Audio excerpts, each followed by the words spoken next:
미국이나 유럽 등 서구권 국가에 처음 갔던 한국인들은 하나같이 서양인 특유의 커다란 키와 체격에 놀랐던 기억이 있을 겁니다. 반면 그들의 일반적인 특성에 적응이 된 뒤로 동양인 중에서 체격이 큰 편에 속하는 한국인조차 정말 작다는 생각을 갖게 하는데요. 이로 인해 생긴 동양인 스테레오타입은 서양인들로 하여금 스스로를 우월하다는 착각을 불러일으켰고 일부 무례한 행동을 보이는 경우도 있었습니다. 한 미군 소속 병사가 그러했습니다. 길거리에서 샌드백 이벤트를 하던 한국인을 보고 자신이 손을 봐주겠다며 호기 있게 도전했는데요. 하지만 그러던 그가 후회하는 데 걸린 시간은 고작 5분에 불과했죠.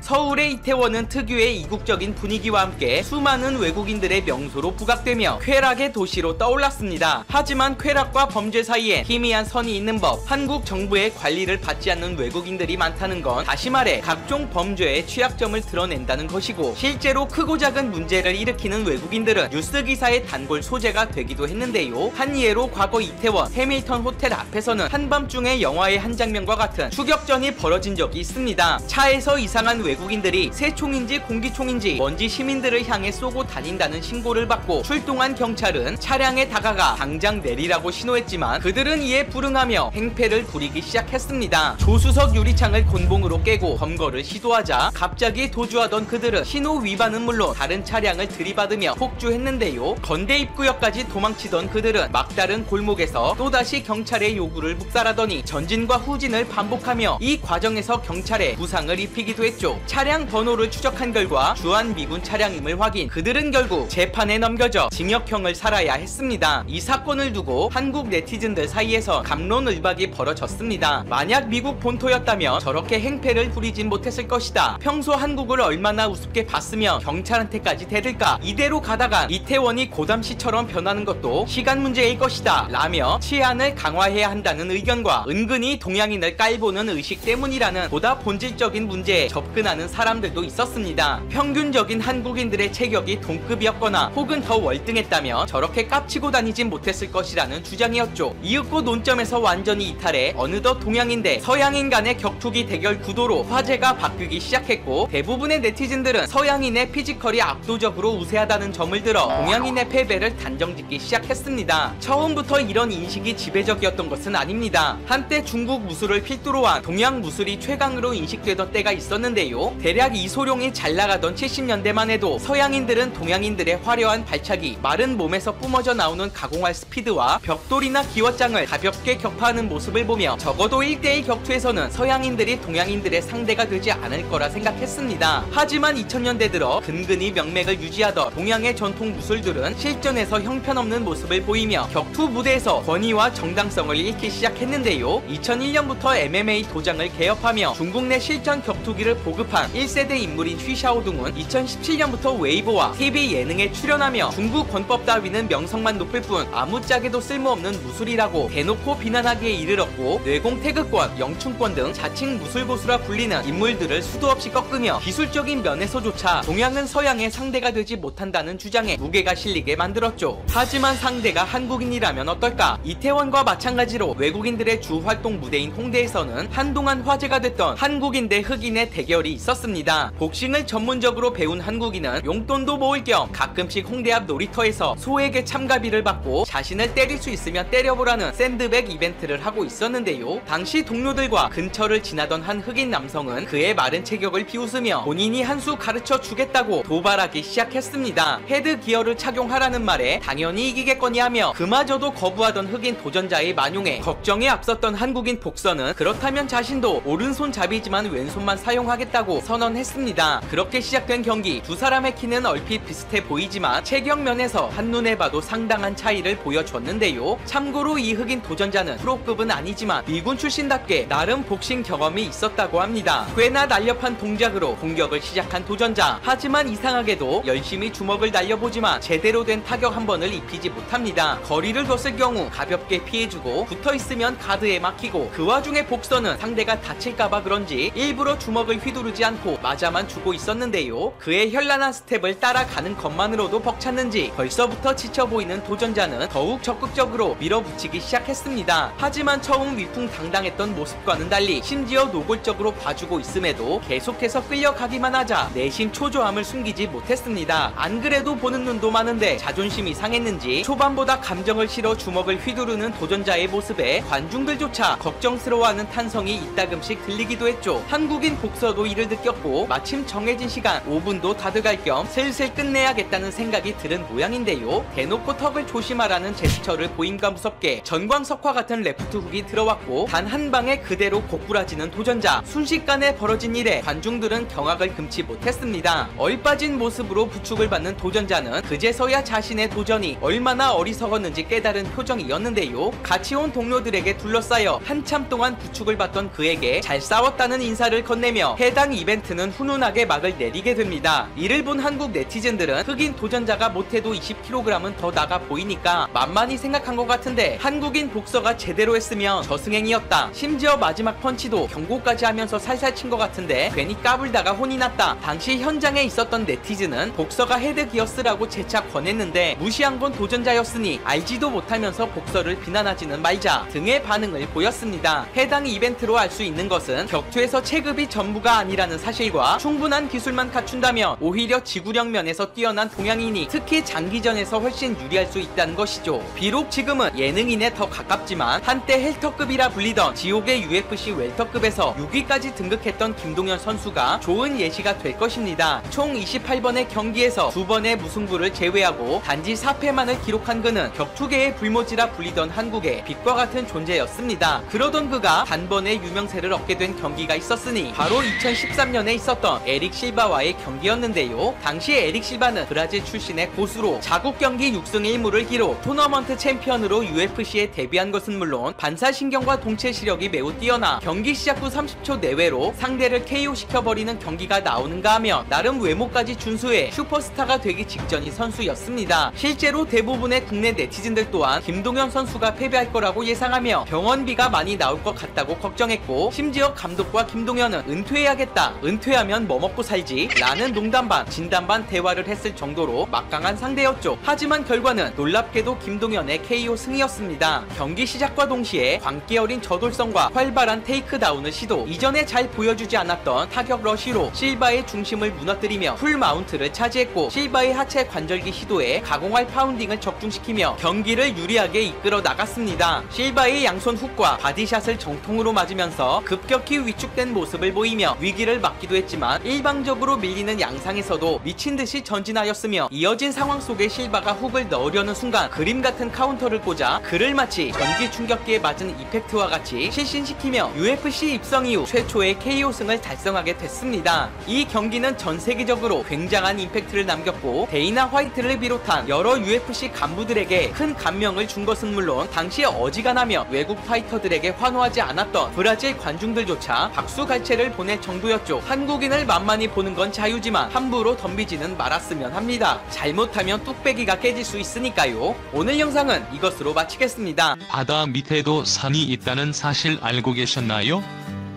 태평양과 대서양의 심해저에는 해저 위로 고도 1000m 이상 높게 솟아있는 해산이 존재하는데요. 대부분 현무암으로 이루어져 있고 가파른 사면과 적은 정상부를 가지고 있다고 합니다. 섭이 때는 판이 다른 판 아래로 가라앉는 지역을 말합니다. 그래서 이곳은 세계에서 가장 크고 강력한 지진을 발산시키는 곳입니다. 그런데 이 섭이 때에 해산이 끌려 들어가면 강력한 지진을 발생시키는 장을 마련할 뿐만 아니라 그 지진을 약화시키기도 한다고 합니다. 해당 연구는 게재됐습니다. 섭입하는 해산 잘 보면 지진 예측할 수 있다. 이러한 발견은 과학자들이 섭입하고 있는 해산 주변 지역을 더 유심히 살펴볼 필요가 있다는 걸 의미합니다. 왜냐하면 이는 향후 미래의 지진이 어디에서 발생할 가능성이 가장 높은 곳인지 이해하고 예측하는 데 도움을 줄 수 있기 때문입니다.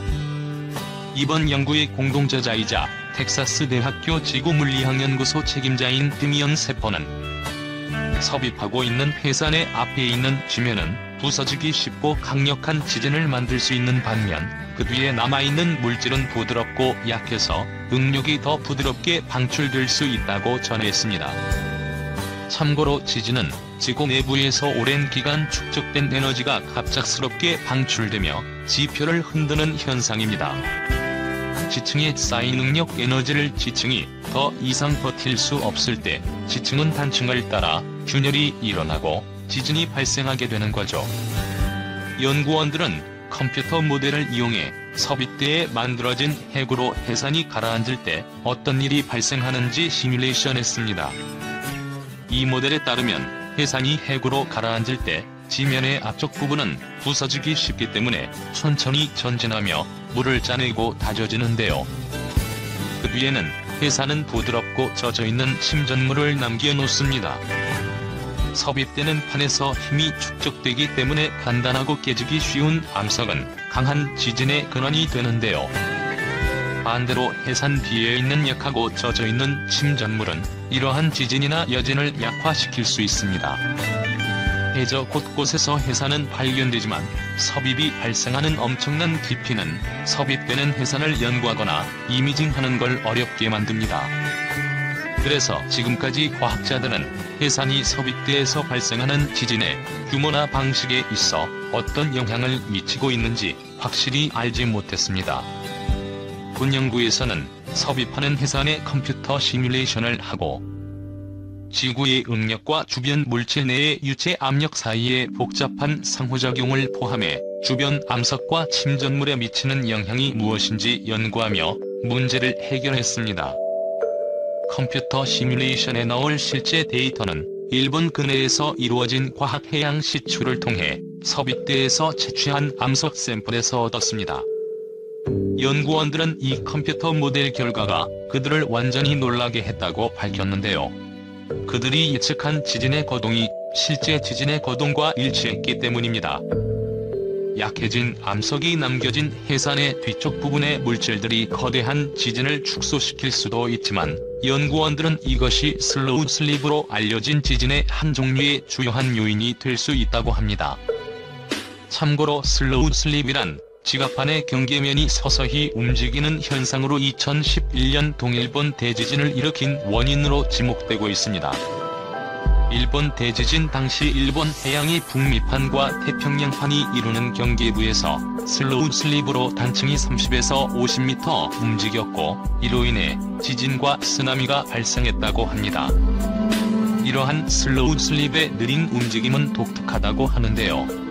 며칠, 몇 주 심지어 몇 달간 전개되기 때문입니다. 이번 연구는 해산과 같은 지각의 지질 구조가 지진 활동 전체 범위에 어떻게 영향을 미칠 수 있는지에 대해 입증한 결과입니다.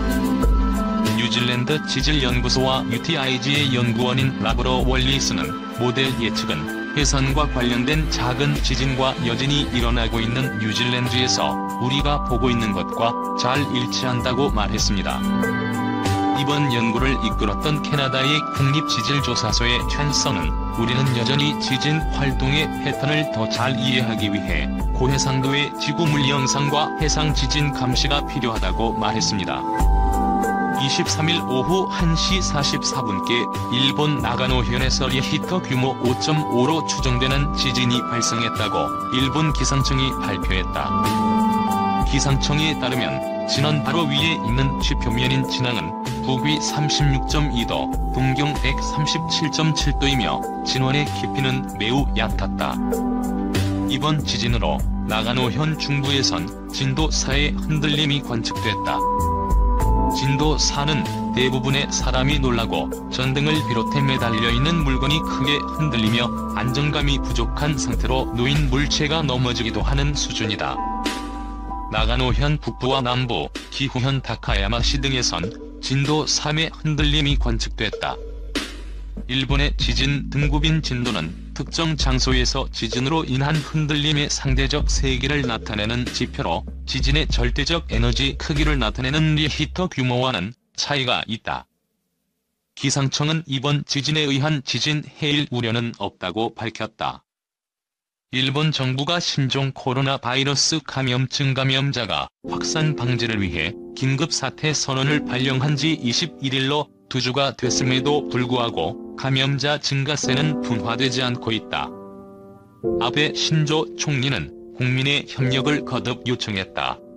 일본 정부는 대형 연휴를 앞두고 연장 여부와 함께 조처 강화 등을 검토할 방침이다. 21일 일본 게이제이 신문 NHK에 따르면 아베 총리는 이날 오전 총리 관저에 들어가기 앞서 기자들에게 긴급 사태 선언 발령이 2주가 지난 것과 관련해 휴일 등에도 외출을 하지 않고 협력해준 국민들에 감사하다면서도 사람과 접촉 기회를 줄이는 것이 아직 지역에 따라 불충분한 곳이 있다. 지난주부터 전국으로 확산했지만 지난 주말에 도쿄에서 지방으로 유동인구가 있었다고 들었다고 지적했다. 그러면서 골든 위크도 가까워지고 있다. 감염 확산으로 연결될 위험성이 있기 때문에 가족이라 하더라도 지방으로 여행, 먼 외출은 삼가 달라고 촉구했다.